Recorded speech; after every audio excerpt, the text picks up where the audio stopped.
My name is Alara Merritt. I am 45 years old. For 27 years, I served this country as an officer in the United States Cyber Defense Command. I have led operations most people will never hear about. I have worn the weight of secrets that kept others safe while silently losing pieces of myself along the way. But the worst betrayal I ever faced did not come from foreign adversaries. It came from the people who were supposed to love me the most, my own family. And it happened in a courtroom. I still remember the way they looked at me that morning. My parents, my younger brother Lucas, his wife Eva. Faces I had known all my life, suddenly unfamiliar, cold, rehearsed. They called me a failure. They mocked me for abandoning the family while I was busy serving in uniform. They said I was mentally unstable, unfit to make decisions, unworthy of what they believed I no longer deserved. They demanded everything. The house I grew up in, the assets I had quietly accumulated through decades of sacrifice, even custody of my own name, my place in our family's history.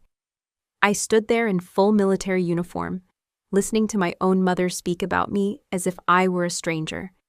My father nodding solemnly, as if this courtroom drama was somehow breaking his heart. Lucas and Eva sitting side by side, hands clasped like heroes in their own story. And for the longest time, I said nothing. I let them talk. I let the world believe I was what they painted me to be: cold, selfish, broken. Because you see, I wasn't interested in winning the crowd. I was interested in something much bigger: the truth. And when my moment came, I reached for the one thing I had carried with me all along: a single sheet of paper. I approached the judge, slow, deliberate, every step echoing in the tense silence of that courtroom. I placed the paper down. I looked him in the eye, and I said calmly, "Sir, with your permission, I believe this should be read before any further ruling is made." He adjusted his glasses. He read the first line, and then the second, and I saw it, the shift. His face changed. His eyes widened. He set the paper down and lifted his gaze toward the bailiff. "Close the doors," he said, his voice steady but sharp. "No one moves." My parents went pale. Lucas froze, confusion flashing across his face. Eva whispered something I couldn't hear, her hands trembling. And then they came, federal agents, uniformed officers, moving fast and silent. The courtroom erupted, gasps, footsteps, the sound of metal as handcuffs clicked into place. I did not move. I did not speak. I simply stood watching the walls of their carefully crafted lies collapse in real time. The truth is, I could have fought them sooner. I could have screamed, accused, made noise. But that's not who I am. I am a soldier. I know how to wait. I know how to gather. I know how to strike once and with precision. What they never understood is that while they were busy playing petty games over inheritance and family status, I was unraveling something much darker, much deeper than any of them realized. They thought they were robbing me of money, of property, of dignity. They didn't know they were exposing themselves to a reckoning that would leave none of them untouched. And as the judge ordered the arrests, as my family sat there stunned and broken, I felt nothing. No triumph, no rage, just a quiet certainty. Some battles are not fought on distant shores. Some battles happen in quiet rooms under fluorescent lights, with the weight of years pressing down on your chest. This was my battlefield, and I had already won. The paper I placed on the judge's desk wasn't just evidence.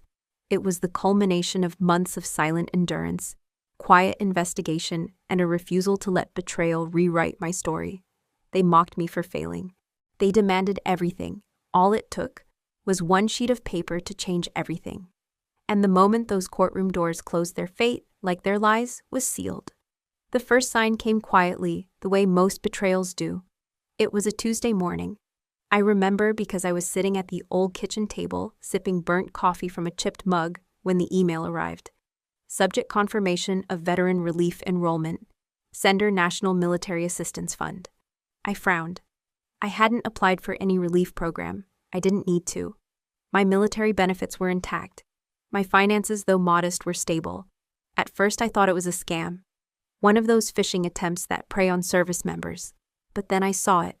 The email had my full name, my military ID, my home address, this address. It even referenced deployment dates that weren't public record. Something twisted in my chest. I clicked through carefully. There it was, an application already approved for financial hardship assistance. The funds had been dispersed to an account I didn't recognize. I closed the laptop. My hands were steady, but I could feel the cold knot tightening in my stomach. Later that day, I made a quiet call to an old friend, someone in federal finance who owed me a favor. It took less than an hour for the pieces to start falling into place. This house had been refinanced 3 months earlier. The ownership had quietly shifted into the name of a shell company, the same company Lucas had been bragging about at Thanksgiving 2 years prior. The one he said was just a side hustle. Except this side hustle now held the deed to my parents' home, the home I had helped pay off using combat pay from my 3rd tour. I sat alone in the guest room that night, the only space left that still felt like mine, and reviewed the documents one by one. The signatures, the timelines, the way my name vanished from official records like smoke. And then I noticed something else, small, almost insignificant. A photocopy of the latest transfer had a tiny blue smudge in the corner, just a trace, but familiar. Printer ink. Lucas used to have that same stain on his fingertips when he was a teenager, working part-time at a print shop. He hated how the ink clung no matter how much he scrubbed. The next morning, I found him in the living room, casually scrolling through his phone, Eva draped across his shoulder like some perfect suburban painting. I held up the printed deed transfer. My voice was calm. "What is this, Lucas?" He barely glanced at it. "It's a business thing. Dad and Mom signed off. It's not a big deal." My mother's eyes darted toward my father. He cleared his throat but said nothing. I pressed. "Why is my name removed?" "Why wasn't I told?" Lucas shrugged. "You're never here. You don't need the house. We were just consolidating assets." I laughed softly, the sound brittle in my throat. "Consolidating, that's what you call it." Eva chimed in, then her voice syrupy sweet. "Alara, you've been through so much. I think maybe you're overreacting. This is just practical, for the family." The family, as if I wasn't part of that definition anymore. I looked at my mother. Her hands were folded neatly in her lap, the diamond in her wedding ring, catching the morning light. She wouldn't meet my eyes. I tried one last time. "Did you know? Did you sign this?" Her voice was barely above a whisper. Lucas explained everything. "It's for the best." Something inside me cracked. Not loudly, not visibly, just quietly, like a hairline fracture spreading through glass. I nodded. Once. Then I left the room. No one followed me. In the hallway, I passed the mirror and caught sight of myself. The uniform, the medals, the silent witness to who I had been and who I no longer was. For the rest of that day, no one spoke of it again. We ate dinner like nothing had happened. Conversations about weather, grocery lists, television shows. But everything had changed. I lay awake that night, the faint scent of lavender from my mother's laundry soap clinging to the sheets, and I realized something cold and undeniable. This wasn't just about a house. This wasn't about money. This was a choice. They had chosen. And in that choice, they had already told me exactly where I stood. Outside. The lawsuit came 2 weeks later. I remember the weight of the envelope when I first held it, heavier than it should have been, as if the paper inside already carried the weight of betrayal. My name printed cleanly on the front, the Merritt family crest in the corner. It looked official, polished, cold. When I opened it, I read the words over and over, but for a long time, they made no sense. Plaintiff Lucas Merritt. Defendants Alara Merritt. Claim misappropriation of family trust funds. Undue influence. Emotional distress. Emotional. I felt the blood drain from my face. My hands didn't shake. They never do. But something inside me, something fragile, collapsed. I had faced IEDs, rogue drones, cyber attacks designed to cripple entire systems. But this was different. I wasn't being attacked by strangers. I was being erased by the people who were supposed to be mine. By noon, the story had hit the local news. By evening, it had gone regional. Decorated Army colonel sued by family over alleged financial misconduct. Sources say veteran took advantage of elderly parents. The images they used were carefully selected. My stern military ID photo. A blurred shot of me in uniform with arms crossed. The kind of pictures that made me look cold, unreachable, dangerous. I didn't watch the news, but the calls started coming anyway. Friends I hadn't spoken to in years suddenly felt the need to check in, their voices strained, careful, walking that invisible line between curiosity and judgment. Some didn't call at all. By the end of the week, the silence was louder than the headlines.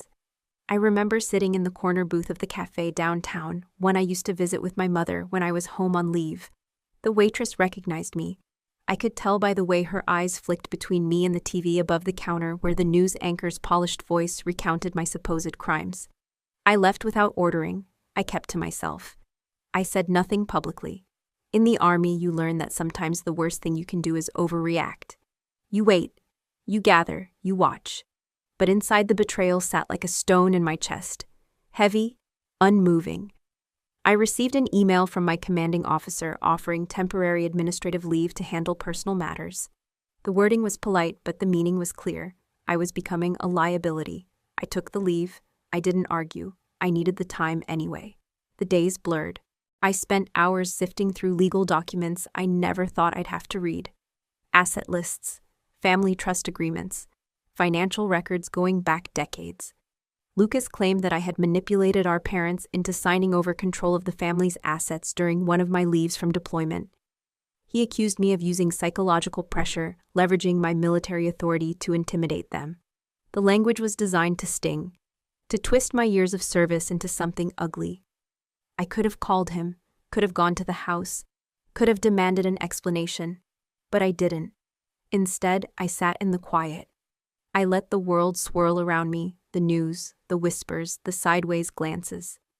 And I thought about the look on my mother's face when I first stepped through the door after Syria, how even then there had been something distant in her eyes. I thought about the casual way Lucas had brushed off my questions about the deed, the practiced softness in Eva's voice when she spoke to me, too sweet to be real. I thought about all the times I had come home, believing that no matter how hard the world outside became this house, these people would be my constant. And I realized that home didn't exist anymore. I wasn't fighting to keep a family. I was fighting to expose a truth. The difference mattered.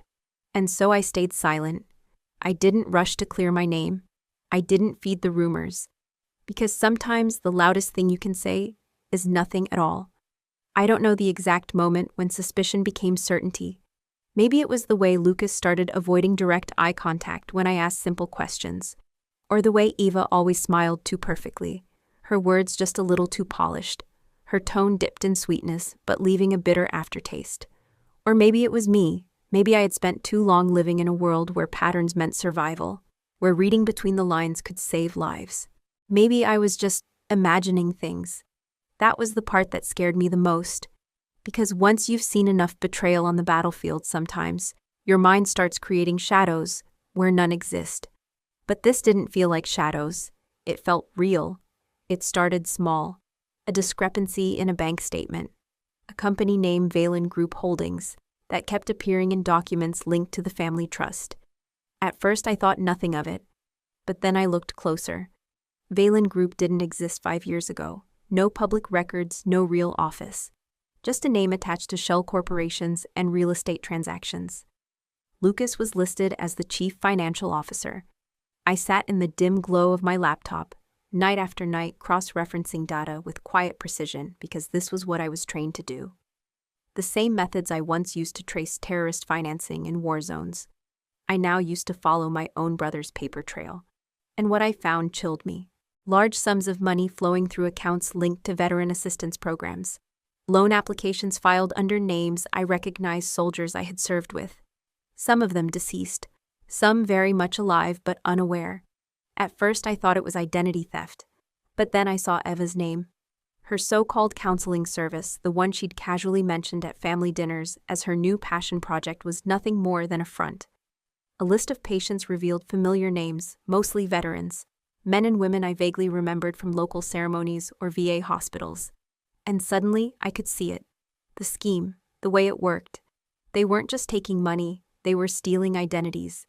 Using the vulnerability of veterans people like me to create fake profiles, apply for grants, launder money through Lucas's company, and then bury the evidence under layers of fabricated mental health services. It was elegant in a sick way. And the worst part? My parents' signatures were on everything. At first I thought it had to be a mistake. Maybe they didn't understand what they were signing. Maybe they'd been manipulated, maybe, but the dates told a different story. The transactions were too regular, the signatures too neat, the consistency too perfect to be accidental. I sat back in my chair, breathing shallow, the room closing in. For the first time, doubt crept in. Not just doubt about them, but about me. About my own mind. Was I reading too much into this? Had I become so paranoid from years of chasing enemies that I was inventing threats where none existed? I heard my mother's voice in my head, gentle, warn, the way she used to sound when I was a child, Alara. Not everything is a battle. Not everyone is out to get you. I closed my eyes, pressing my fingers to my temples. I wanted to believe that, desperately. But then I remembered the look on Lucas's face when I confronted him about the house. The emptiness, the calculation. And I remembered the ink stains. They had been sloppy once, careless, because they thought I wouldn't look, because they thought I couldn't see, but I saw now. And the more I uncovered, the more the pieces clicked into place. This wasn't a family dispute. This wasn't about money or inheritance or bruised pride. This was organized, methodical, criminal. And somewhere along the line, the people who once loved me had crossed a line they couldn't uncross. The problem was, I couldn't prove it, not yet. And somewhere deep down, that seed of doubt still twisted, whispering that maybe I had finally broken. Maybe I was chasing ghosts and shadows of my own making. But I kept digging, because even if I was wrong, I had to know. And if I was right, then this wasn't just my family's shame. It was something far, far worse. There's a kind of silence that doesn't come from noise fading, but from people pulling away. At first, it was subtle. Calls that used to come every week suddenly didn't. Texts sat unanswered. Invitations stopped arriving. Friends I'd known for years, some from my earliest days in uniform, others from local community events, began to vanish from my life one by one. Not in any dramatic way.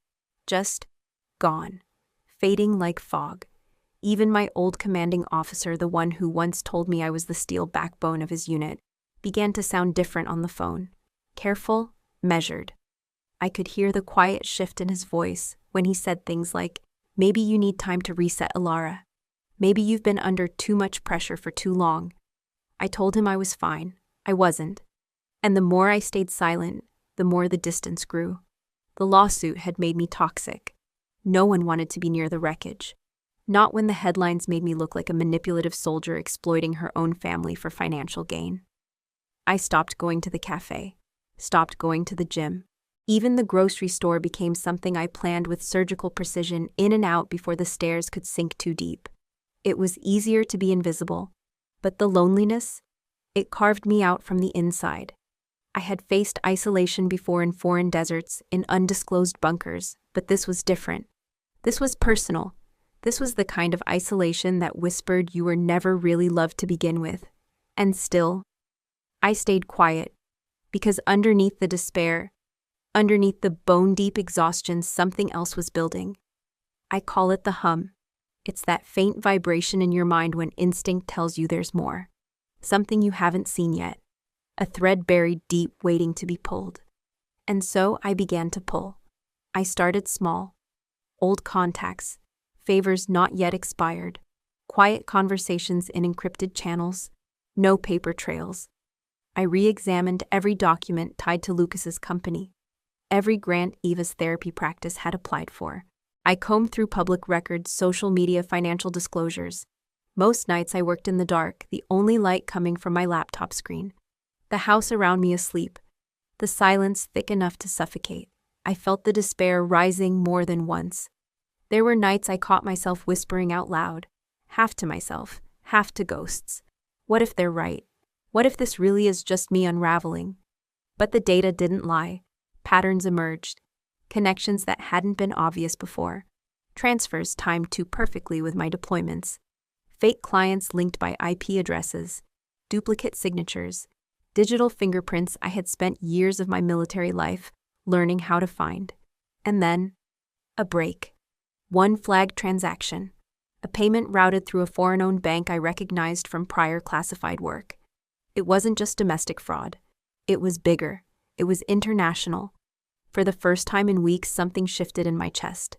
Not relief. Not yet, but the tiniest flicker of oxygen in a room that had been sealed shut. I could feel my pulse settle, my breath even out. The despair pulled back just slightly like a tide. I wasn't imagining this. I wasn't broken. There was something here, something dangerous, something deliberate, and I was the only one willing to see it. That flicker of hope wasn't much, but it was enough. I started to sleep again, restless, shallow, but sleep nonetheless. I started to eat real meals instead of living on stale coffee and adrenaline. I started to remember who I was. They had taken my reputation, my sense of belonging, my name in some circles. But they hadn't taken my mind, not yet. And that was enough to keep going. I knew the fight ahead would be ugly. That whatever I was uncovering wasn't just a family betrayal, it was something far larger, far more dangerous. But for the first time in a long time, I felt steady. I felt ready. And in the quiet, I made myself a promise I would not let this end in silence. There's something mechanical about investigation. It's not like the movies, no sudden light bulb moments, no dramatic music swelling as you crack the case. It's slow, meticulous, tedious. It's hours of looking at lines of numbers until your eyes blur, of tracing names through databases that lead nowhere, of staring at screens until doubt becomes your constant companion. But the funny thing about patterns is, they always leave traces. I started with what I knew: Lucas's company, Valen Group Holdings. I already had the surface-level information: shell companies, asset shuffling, questionable bank accounts. But I knew that wasn't enough. Not for what I felt in my bones. Not for what I knew was still hiding. I pulled up my secure laptop. Even though I was on administrative leave, some doors never fully close when you've spent your life in military intelligence. I wasn't breaking laws. I was bending them. At first, the transactions looked ordinary: business expenses, equipment rentals, consulting fees. But I wasn't looking for what was there, I was looking for what shouldn't have been. I set filters, looked for transfers just under mandatory reporting thresholds, flagged unusual currency exchanges, searched for offshore entities with registered addresses in tax havens. Hours blurred into days. And then I saw it: a payment routed through a foreign-owned bank flagged years ago for laundering cyber ransom payouts. A name appeared indirect, buried 3 layers deep, but there: Pavan Risk Management. I knew that name from briefings, from classified reports, from the kind of whispered conversations you only have behind closed doors. Pavan wasn't just some offshore consultancy. They were linked to industrial espionage, specifically targeting defense contractors, cyber infrastructure, and yes, military supply chains. My fingers hovered over the keyboard. This wasn't just about money. This was about information. I dove deeper. Another transaction, another name, and then another. Eva's therapy practice, the one I had always dismissed as harmless, was receiving payments from small nonprofit organizations tied to veterans' mental health. On the surface, it looked like she was consulting on PTSD recovery programs. But the amounts were too high. The timing was too perfect. And then the final piece clicked. Many of those veterans were people I had served with, or people connected to bases I had been deployed from. And some of those names weren't even real. They were fabricated identities used to apply for aid programs, grants, and even my heart stopped when I saw it: military clearance renewals. Clearance renewals. I felt my breath catch. The scheme wasn't just about stealing money. They were extracting personal data. Data that in the right hands or the wrong ones could open doors to restricted systems. Systems that held national security secrets. I sat back, the weight of what I was seeing pressing down on me like lead. Lucas wasn't smart enough to have designed this. Neither was Eva. This was bigger, smarter. Someone else was pulling the strings. They were just the willing hands. I rubbed my eyes, exhausted. But I kept going. I cross-checked timestamps, traced IP addresses. Every thread I pulled revealed more rot. Offshore accounts tied back to contractors flagged by the Department of Defense. Temporary businesses dissolved overnight after receiving government funds. Anomalous login attempts into restricted military networks, from devices traced to civilian locations. I felt sick. It was a latticework of greed and espionage so carefully constructed that had I not lived in this house, had I not known these faces, I never would have seen it. And they had used my name, my service record, my deployments, my reputation. Because who better to exploit than the soldier too distracted by battlefields abroad to see the war at home? For a moment my vision blurred, my hands trembled, but then I forced myself to breathe. This was the part they never show in stories, the moment when fear and rage collide so tightly you can't separate them. The moment when you understand that you've been used not just as a pawn, but as a shield. That everything you sacrificed was not only unappreciated, it was weaponized against you. I could have walked away. I could have turned it over to someone else, let someone higher up handle it, but I knew I wouldn't. I couldn't. I closed the laptop. My mind spun, but my pulse steadied. The fog of isolation, the bitterness of betrayal, it all crystallized into one singular thought: I was done being silent. They thought they could hide behind family ties, behind the illusion of normalcy, behind the legal walls they'd built to keep me boxed in. They were wrong. I didn't have all the answers yet, but I had enough to know that I was standing on the edge of something far more dangerous than a family dispute. And this time, I wasn't backing down. The next crack in the illusion came faster than I expected. I had barely begun to process the magnitude of what I'd uncovered when something else shifted. It started with a name buried in a data packet, so small, so easy to miss. The name was in the metadata of one of Eva's supposed therapy reports. An encrypted communication tagged to an IP address outside the US. The name Arvos International. To most people meaningless. To me it rang alarms deep in my bones. Arvos was not just some corporate shell. They were flagged years ago by Joint Cyber Command for covert intelligence operations, specifically extraction of sensitive defense technologies, destabilization of allied security networks, targeted infiltration through civilian channels. And somehow Eva was connected to them. I remember sitting at my desk staring at the name, my fingertips cold despite the heat of the room. It was like falling through ice. Everything suddenly too quiet, too still. And then the phone rang. It was an unlisted number. I almost didn't answer. Almost. The voice on the other end was distorted, mechanical. Male or female, I couldn't tell. "Stop," it said. "This isn't your war. Walk away." I stayed silent. The voice clicked off. The line went dead. I lowered the phone slowly, my heart pounding harder than any battlefield had ever made it pound. This wasn't just about fraud anymore. It was about surveillance, about control, about people who were watching me far more closely than I had realized. The next night, another call. Different number, same message. "Leave it alone." I didn't sleep.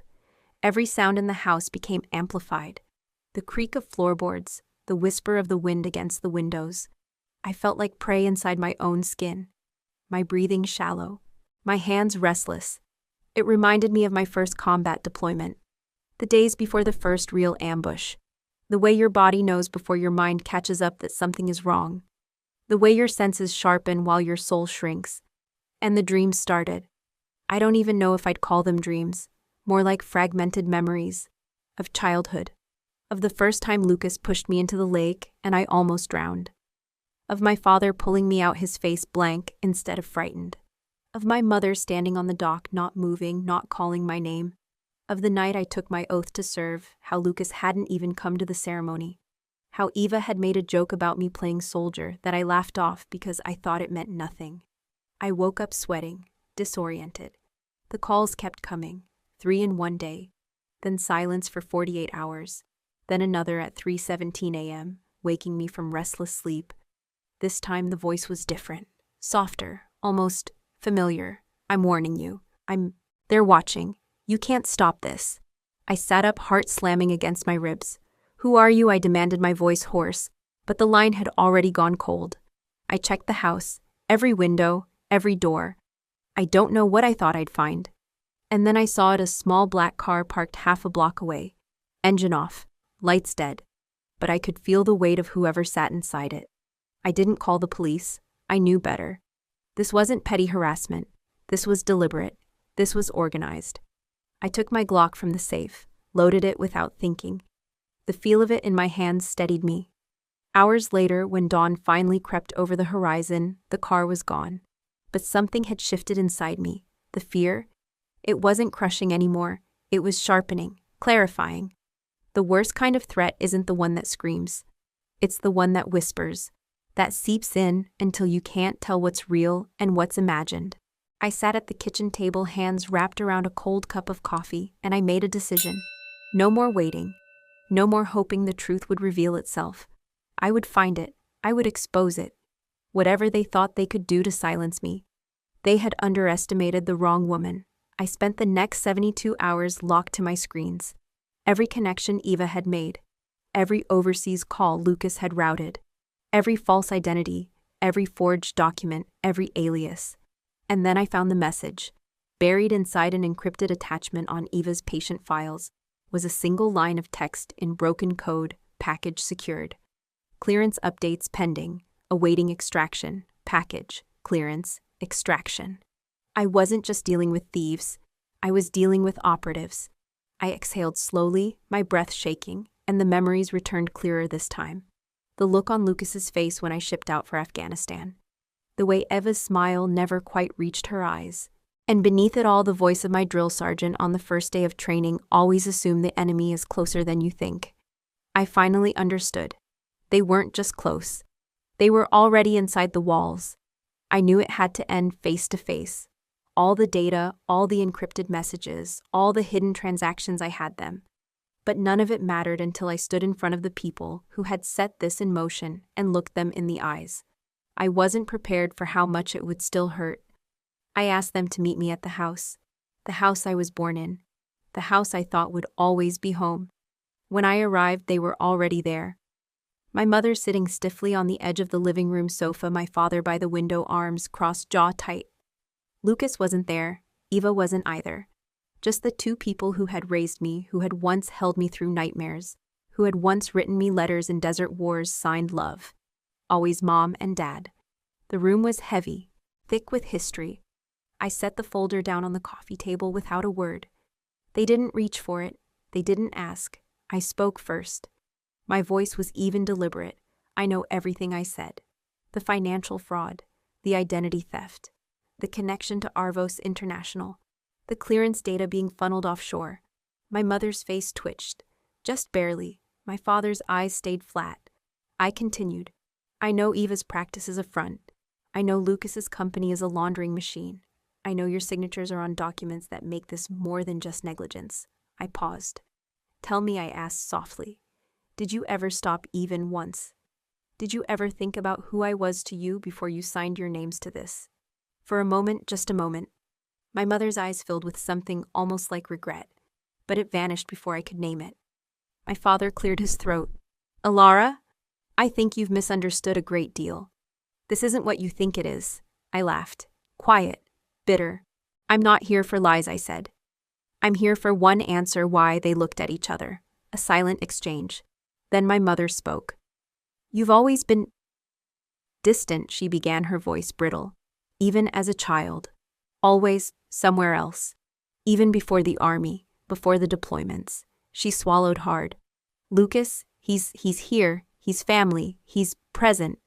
He cares about the day-to-day, about us. I stared at her, disbelieving. Present, he's using you, using your names, using everything this family ever stood for. And you're calling that love? My voice cracked.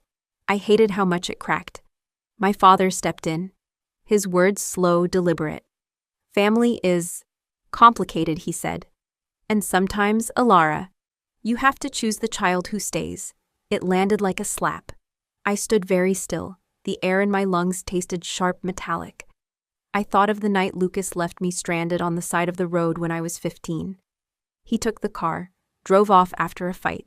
I walked 5 miles home in the rain. I never told anyone. When he came back hours later, my mother called it just siblings being siblings. I thought of the day I shipped out for my first deployment, how no one came to the send-off ceremony except an old college friend. I thought of the birthday cards that stopped arriving after my 3rd tour, the Christmas dinners I missed that no one mentioned, and I realized something terrifying. I had been losing them for years. This wasn't sudden, it wasn't about money, it wasn't even about betrayal. It was about belonging, and I had stopped belonging a long time ago. I stepped back, breath steady but thin. Family, I said quietly, isn't blood. It isn't history. It isn't obligation. I looked them both in the eye. Family is choice, I said. And I wasn't the one who stopped choosing.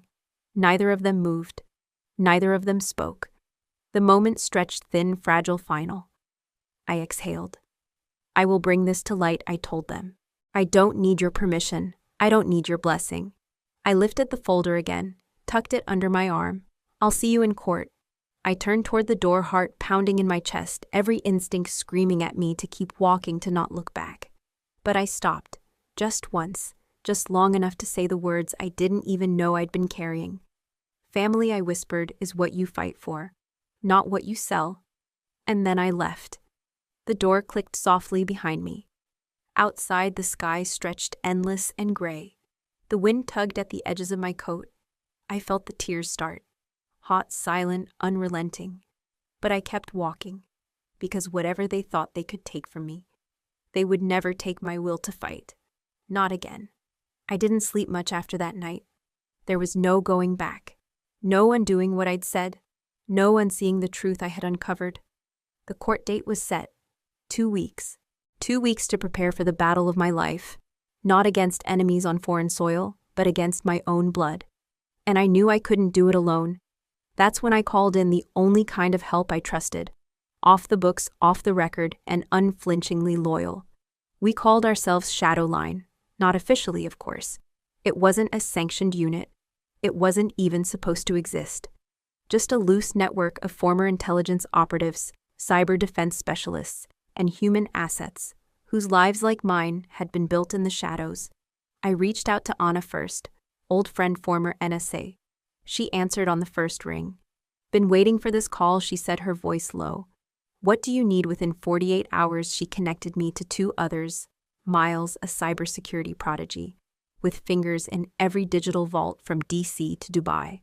And Cole, ex-psych operations, a man who could read a human mind like an open map.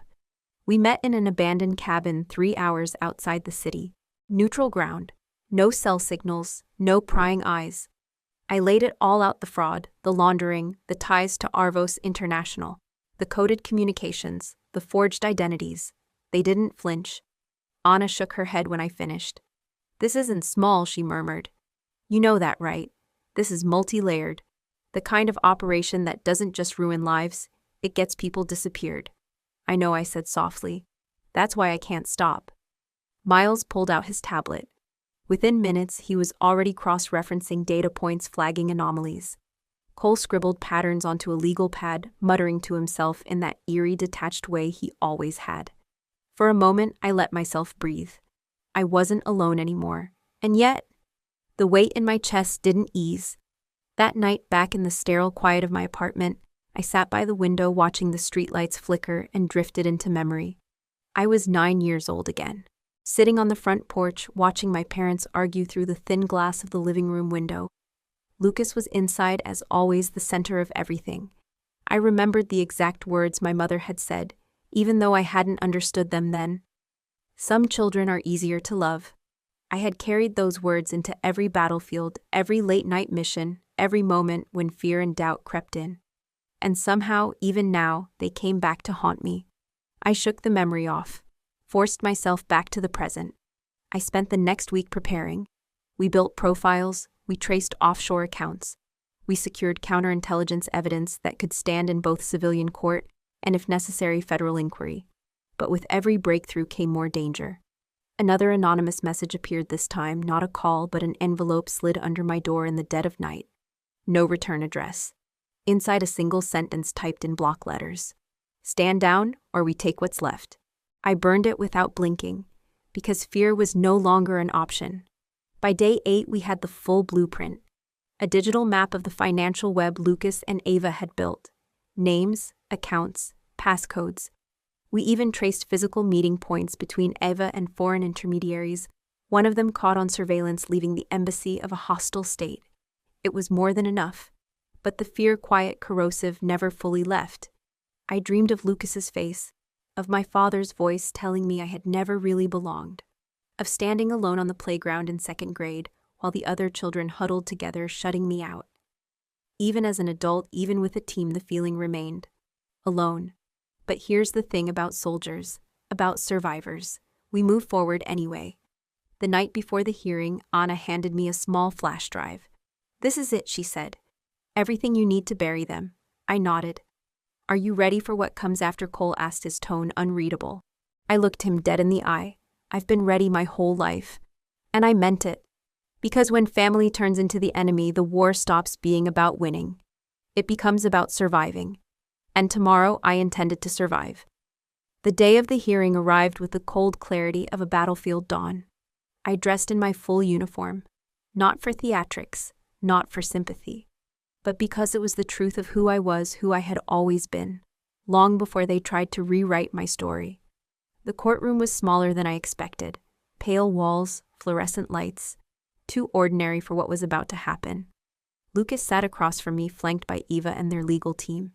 He didn't meet my eyes. Eva gave me a brittle smile, the same one she wore when she'd first joined the family years before any of this had begun. My parents sat in the second row. My mother clutched a tissue she barely used. My father's hands were folded motionless, his face carefully blank. I took my seat without a word. Their lawyer spoke first. A woman sharp as broken glass, her voice smooth, practiced. She painted me as cold, manipulative. A woman so consumed by ambition that I had stolen from my own blood. She spoke of sacrifice as if it were a vice, spoke of service as if it were abandonment. I sat still through every word. When they dragged out my deployments, when they framed my absence as proof that I was less of a daughter, less of a sister, I didn't flinch. When they suggested that the stress of war had damaged me beyond recognition, that I was unstable, perhaps even dangerous, I didn't blink. I had been called worse. By better, I thought of Afghanistan. The endless desert wind. The way the sun could bleach bone until it looked like polished ivory. The way we learned over and over that sometimes silence was survival. And so I stayed silent. Even when Eva took the stand, her voice trembling, her hands folded neatly in her lap, speaking of how she'd tried to reach me, how she'd watched me change, how she'd feared for the family. I said nothing. It was masterful in a way. The lies, the half-truths, the weaponized sentimentality. The judge listened, expressionless, and I waited. I waited through the legal jargon, through the carefully constructed character assassination, through the false tears and the rehearsed sympathy. Until finally it was my turn. I rose. I didn't look at Lucas, or Eva, or my parents. I looked only at the judge. "Your Honor," I said, my voice steady. "I won't waste the court's time with a defense of my character. That's not why I'm here." I reached into my case, pulled out a single sheet of paper. "I have one document to submit," I continued quietly. "I believe it will clarify the nature of this situation." I crossed the floor, every step deliberate. Placed the paper gently on the bench. The courtroom was silent, too silent. The judge adjusted his glasses, began to read. I watched the shift happen, slow at first, then faster. His eyes narrowed. His lips pressed into a thin line. He read to the end, then read it again. And then, without looking up, he spoke 4 words that changed everything. "No one leaves. Close the doors." The bailiff blinked, startled, then moved. The room erupted. Not in sound, no shouting, no chaos, but in breathless confusion. Lucas stiffened. Eva's eyes darted. My mother's hand flew to her mouth. My father's face finally broke the blankness, giving way to something I couldn't name, fear perhaps, or recognition. The doors closed. Locks clicked into place. And then they arrived. Federal agents, moving fast, controlled, purposeful. One headed straight for Lucas, another for Eva. A third stepped toward the bench, whispered something to the judge. He nodded sharply. Eva's voice cracked first. What is this? This is insane." Lucas rose from his chair. "We need to sit down," the agent ordered. "Now." I stood still. I didn't move. My heart pounded, but my breath stayed level.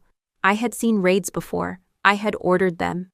But standing on this side of it, watching the slow dismantling of a lie built over years, it felt surreal, and in a way, inevitable. The judge cleared his throat. "Mr. Merritt, Ms. Merritt, you are being detained under suspicion of financial fraud, identity theft, and conspiracy to commit cyber espionage against the United States government." Eva crumpled first, tears spilling. Lucas's face twisted, not into guilt, but into pure rage. And still, my parents said nothing. I met my mother's eyes once, just once, but there was nothing left there to reach for. The agents moved efficiently, restraints clicked, papers gathered. The courtroom so full of polished lies moments before now lay stripped bare. I turned toward the judge. With the court's permission, I said softly, "I'd like to request immediate protective custody for any veterans whose identities were compromised, and an investigation into the laundering channels used." He nodded without hesitation. And just like that, it was done. No more silence, no more shadows, no more pretending. The paper had been enough. The truth had always been enough. The sound of the handcuffs was quieter than I expected. It wasn't the clatter you see in movies, no shouting, no slamming. Just the soft click of metal on bone. The calm, methodical movements of federal agents who had done this too many times before. Lucas didn't resist. He barely moved. Eva sobbed loud, unrestrained, her carefully painted mask shattered completely. She kept shaking her head, whispering over and over, "I didn't mean this wasn't supposed to happen." But Lucas, he was silent. His eyes found mine once, briefly. And for the first time in months, maybe years, I didn't see smugness. I didn't see cold calculation. I saw something else entirely. I saw defeat. I saw the boy I used to know, the one who built wooden forts in the backyard with me, who dared me to climb 2 high trees and held out his hand when I slipped. And for the briefest, cruelest moment, I almost felt sorry for him. Almost. The agents read the charges with mechanical precision: conspiracy to commit fraud, identity theft, cyber espionage, violation of national security protocols. Lucas didn't blink. My parents sat frozen, pale and brittle, as if one wrong movement would shatter them into dust. My mother's lips moved silently, mouthing words I couldn't hear. My father just stared. His hands still folded like this was some distant nightmare that hadn't yet touched him. I should have felt vindicated. But the truth is, I felt nothing, or at least nothing clean. I kept hearing my own voice in my head, the words I'd thrown at them. Family is choice. I'm not the one who stopped choosing. But part of me, some buried, bitter part, remembered something else too. I remembered the pressure we both grew up under, the expectations, the endless comparisons. Lucas was the golden child because he had to be. Because every time he faltered, my father's disappointment came down like a hammer. Because every time he failed, my mother's soft sighs cut deeper than any words. And me, I was the escape artist, the one who left. I remembered the night before my first deployment. Lucas drunk in the driveway, slurring something about how I got out while he was stuck with their dreams. I remembered the way he looked at me, not with hatred, with envy. And that's the thing no one ever tells you about betrayal. It's rarely born from pure malice. More often, it's born from pain. The agents led them both past me. Eva wouldn't meet my eyes. Lucas did. And just before they pushed him through the door, he said it soft, almost inaudible. "They made me. I could have let it pass. Could have written it off as another lie. But I didn't. Because the truth, the real truth, is rarely black and white." I sat down. My knees trembled in a way the rest of me refused to show. My hands stayed folded. My breath stayed steady. But inside, something was splintering. The courtroom emptied slowly. My parents stayed seated, motionless. I don't know how long I sat there before I stood. I approached them carefully, like approaching wild animals. My mother's eyes were distant. My father's face was blank. For the first time, they looked old to me. Not cruel, not monstrous, just small, fragile. I spoke quietly. "You should go home." My mother blinked. A tear slipped free. She didn't wipe it away, and then she whispered something I'll never forget. We just wanted him to be someone." The words hit harder than any accusation. Because in that moment I understood. They had wanted Lucas to succeed because they had failed themselves. Because he was the vessel for all their dreams, the dreams they'd pinned too tightly, too selfishly. And when I left, when I became something they couldn't control, he was all they had left to shape. He broke. They broke him. I exhaled. Steady, controlled. But deep down, the weight of that realization carved a hollow in my chest I didn't know how to fill. I left them there. I didn't look back. Later, alone in my apartment, I sat by the window watching the lights blur into the night, and I thought of every mistake I had made. Every time I chose distance over closeness. Every time I buried myself in work and missions in walls built too high for anyone to climb. I thought about how Lucas wasn't the only one shaped by expectation. I thought about how maybe in some terrible way we were both broken by the same hands. And I knew I would carry that weight long after the case was closed. Because justice isn't healing, and winning isn't the same as peace. But still, I had chosen. And that choice was mine. The world exploded before I even made it home. By the time I stepped through my front door, my phone was already vibrating non-stop calls, texts, news alerts. The headlines were everywhere. Decorated Army colonel exposes family espionage ring. Hero or betrayer Alara merits, family scandal rocks, military community. Family or country, the unthinkable choice of a soldier. My face was plastered across every screen. Photos pulled from deployment archives, old interviews, even grainy shots from the courtroom steps. The story wasn't just national, it was viral. And with it came the flood. Some people called me a hero. Messages poured in veterans, military wives, strangers who said I gave them hope, who said I proved that truth still mattered. But others painted me as the villain. Accused me of destroying my family for attention, for greed, for some twisted need to be right at any cost. Family is sacred, one commentator spat on a late-night talk show. What kind of person destroys their own blood like this? I watched it all in silence. I didn't respond. I didn't correct the narratives. I didn't explain. Because if there's one thing the military taught me, it's that silence is a kind of strength. Not every battle needs a reply. Not every shot needs to be answered. I sat alone on my couch phone, face-down television, on mute. The apartment felt too quiet, too still. And yet beneath the numbness, something pulsed. A low, steady rhythm I recognized from combat zones. The aftermath. The space where adrenaline fades, but the consequences linger. I thought of Lucas, of his face when the cuffs clicked shut. Of the words he whispered, "They made me." I thought of my mother's voice, small, broken. "We just wanted him to be someone." I thought of the little girl I once was sitting on the porch in the dark, listening to the arguments inside, wondering why she always felt outside. The wave of public attention lifted me high, then pulled me low. One moment, strangers online called me a symbol of integrity.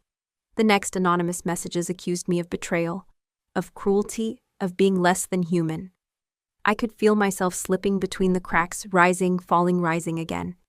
And then I remembered something my old CO told me during my first deployment, when everything felt too big, too overwhelming to survive. "Hold the line," he said. "Even when the ground shifts. Even when the noise is deafening. Hold the line." So I did. I turned off the TV. I shut down the news feeds. I made tea, simple, steady. And I reminded myself I didn't do this for applause. I didn't do it for punishment. I did it because it was right.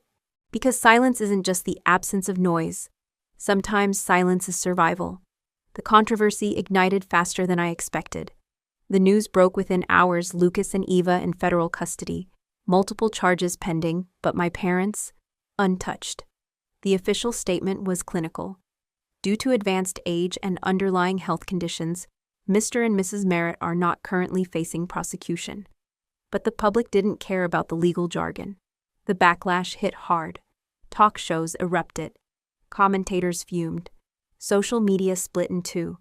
Some said mercy was the right choice, that dragging frail elderly people through the courts would serve no justice, only cruelty. But others, many others, were furious. They signed those papers, one headline screamed. They watched this unfold, another insisted. Why do they walk free when others fall? The anger built tide after tide of outrage. Hashtags trended. Petitions circulated. Even people who had supported me in the beginning now questioned everything. I became the face of the scandal, whether I wanted it or not. Every camera pointed at me. Every microphone stretched closer. "What do you have to say about your parents, Colonel Merritt? Do you believe justice was served? Did you push for leniency?" I said nothing. Not once. Not to any of them. The night after the news broke, I stood alone on my balcony phone, dark in my pocket, and I listened to the city breathe beneath me. I thought of my parents. sitting in the same living room where so much of this had begun. I imagined my mother's trembling hands, my father's glassy stare. I thought of the weight of their choices, the weight of mine, and I thought quietly, bitterly, how none of it felt like victory. I could still hear my mother's words, "We just wanted him to be someone." I could still see Lucas's face haunted hollow as they led him away. It would have been easy to speak, to issue a statement, to clarify that I had no hand in the prosecutor's decision, that this was never about revenge, that I hadn't sought their punishment, only the truth, but I didn't, because deep down I knew no words would matter. Not to the people who already hated me, not to the ones who wanted to crown me, and certainly not to the family I had already lost. So I held the line. I let the headlines burn. I let the world spin. And I remembered something an old intelligence officer once told me in a briefing room in Kabul. Words that had carried me through deserts, through battles, through years of invisible wars. Sometimes the loudest voice is the one that says nothing at all. I stayed silent, because silence is not surrender. Silence is survival. The first time I saved a life, I was 24 years old. It wasn't on the front lines. It wasn't in the chaos of combat. It was in a dusty medical tent, miles from anything that resembled civilization. A young corporal, barely more than a boy, bleeding out from shrapnel wounds. I remember the weight of his body as we lifted him. The way his eyes locked onto mine, terrified, pleading. I remember whispering over and over, "Hold on. Just hold on." And he did. That moment never left me, not through the years, not through the battles, not through the betrayals. And now, standing at the threshold of something new, I thought of him again. Because saving people doesn't always look the way you think it will. The Sentinel Foundation began with nothing but an idea, a whisper, a need. I funded it quietly at first. No press, no headlines, just a handful of trusted allies, people who knew what it meant to serve and to come home shattered. Our mission was simple: to protect those who couldn't protect themselves. Veterans defrauded, manipulated, discarded by systems too broken to notice. We offered legal aid, cyber defense, identity protection, counseling. But more than that, we offered something I had once gone years without: someone who believed you were worth saving. Some days it felt small, insignificant, like bailing water from a sinking ship. But then I'd see the letters, the quiet thank yous, the way a single intervention could change the course of someone's life. And I kept going. I thought back to the nights I lay awake in desert silence, listening for the crack of gunfire, the rush of helicopters, the fear that never fully left. I thought of the faces, friends who made it home in body but not always in mind, names etched into marble walls, stories that ended too soon. And I promised myself whatever time I had left, I would spend it fighting for them. For the ones who served, for the ones who were forgotten, for the ones who, like me, had been broken but refused to stay that way. People started calling me things: advocate, survivor, hero. But I didn't need the names. All I needed was the work. Because the truth is, I wasn't just saving others, I was saving myself. One case at a time, one life at a time. One quiet victory in a world still full of shadows. The letter arrived on a quiet Thursday morning. No fanfare, no headlines. Just a simple white envelope with no return address slipped into the pile of bills and advertisements. I almost didn't open it. But something, call it instinct, made me pause. I sat at the kitchen table, sunlight filtering through the blinds, the city humming softly outside. I slit the envelope open and pulled out a single sheet of paper. Handwritten. Neat. Careful. It began simply. Dear Colonel Merritt, you don't know us, but because of you, our family is still whole. I read it once, then again. They told me their story: how a fake veterans charity had drained their savings, how they'd nearly lost everything, how no one listened until someone from the Sentinel Foundation stepped in, stopped the fraud, recovered their funds, and protected them from future harm. They wrote about fear, about shame, about the silent weight of being deceived and left behind. And then near the end they wrote something that caught in my throat. We thought we didn't matter, that no one would fight for us, but then you did. I sat very still. The letter trembled slightly in my hands, not from weakness, just something else. I thought of the first soldier I saved, the look in his eyes when we pulled him back from the edge. I thought of the weight of his life in my arms, the way time stretched and twisted in that moment. How everything else faded but the sheer determination not to let go. And I realized this was the same thing. Different battlefield, same fight. I felt something stir inside me, something unfamiliar, something I hadn't allowed myself to feel in longer than I could remember. A smile. Small, tentative, but real. I traced the words with my fingertips, the paper soft beneath my skin. I could almost hear their voices, see their faces, and for the first time in years longer, maybe I felt lightness. Not the absence of grief, not the erasure of what had happened, but the quiet truth that life could still offer small moments of grace. I folded the letter carefully, placed it in the drawer beside my medals. The city outside kept moving, the news kept spinning. The world remained loud and restless. But inside in that stillness, I held on to one truth. Saving people doesn't always come with applause. Sometimes it comes with silence.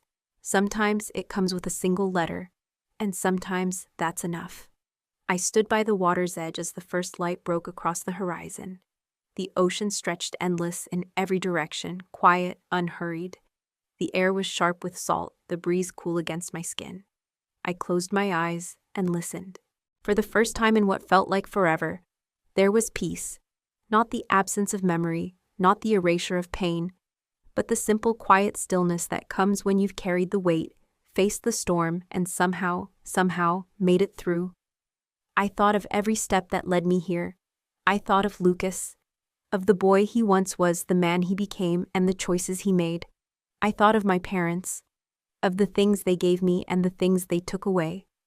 I thought of the battles I fought overseas, the ones I fought alone in the dark corners of my mind, the ones I fought here on home soil where no one clapped, no one saluted, and no one kept score.